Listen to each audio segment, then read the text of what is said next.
मैं समझती हूँ कि बहुत सारे हमारे युवा साथियों ने इसमें साइकिल यात्रा में सहयोग किया है और गांव-गांव में साइकिल चलाई है और लगातार संविधान के संरक्षण की जो लड़ाई है वह चलती आई है। पिछले चुनाव में हमने देखा और आगे भी चलती रहेगी। मैं बेरोजगारी पे बात कर रही हूँ। 2014 से लेके और 2022 तक लगभग आवेदन 22 करोड़ हुआ। 7 लाख 22 हजार लोगों को सिर्फ नौकरियां मिली और लेकिन वहाँ 59 हजार करोड़ रुपए की जो ये कोचिंग इंडस्ट्रीज बढ़ी है वो आने वाले 2028 तक 1.5 लाख के करीब बढ़ जाएगी। क्या कहेंगे, बेरोजगारी किस हद तक? मैं समझती हूँ जो बेरोजगारी है वो अपनी चरम सीमा में है। जिस तरह की बातें और झूठी बातें कही गई मौजूदा सरकार द्वारा कि उत्तर प्रदेश में लाखों करोड़ का निवेश आ रहा है।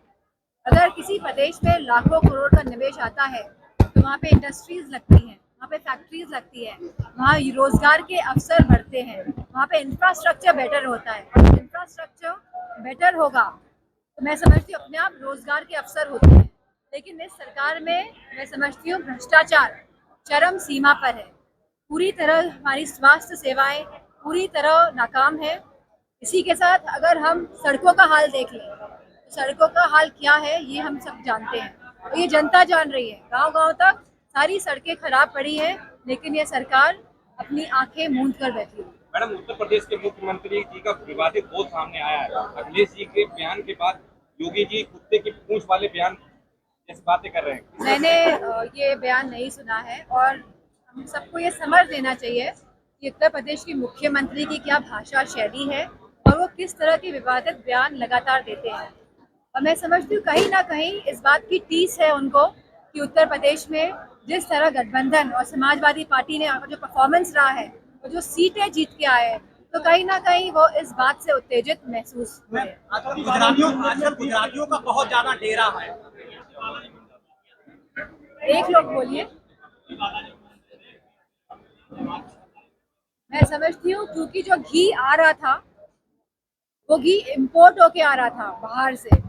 जब ये बाहर से इम्पोर्ट होके आ रहा था तो ये जो जांच बैठी है तो ये बहुत ही गलत बात है। फूड अडल्ट्रेशन की बात है और कहीं ना कहीं फूड अडल्ट्रेशन की जो ये मुद्दा है अभी हमने सुना है कि ये मथुरा में भी सुनने को मिला है कि वहाँ पे भी जो खोया दिया जा रहा है वो सही तरह का नहीं दिया जा रहा है।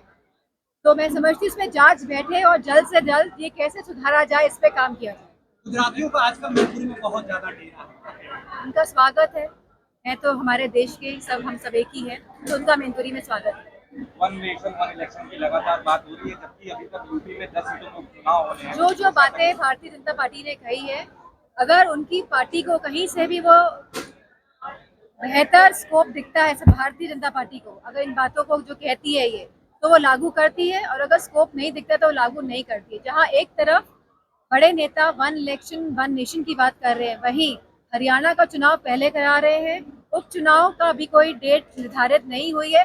वही महाराष्ट्र के चुनाव जो नवंबर में होने हैं उसकी भी कोई डेट आज तक नहीं आई है। तो मैं समझती हूँ कथनी और करनी में भारतीय जनता पार्टी के बहुत फर्क है और जो भारतीय जनता पार्टी को फायदा पहुंचाएगी खाली ये उस नियत और उस नीति से काम करेगी। सरकार की अधिकारियों की लिस्ट वायरल करते हैं, पत्रकारों पर मुकदमे कायम।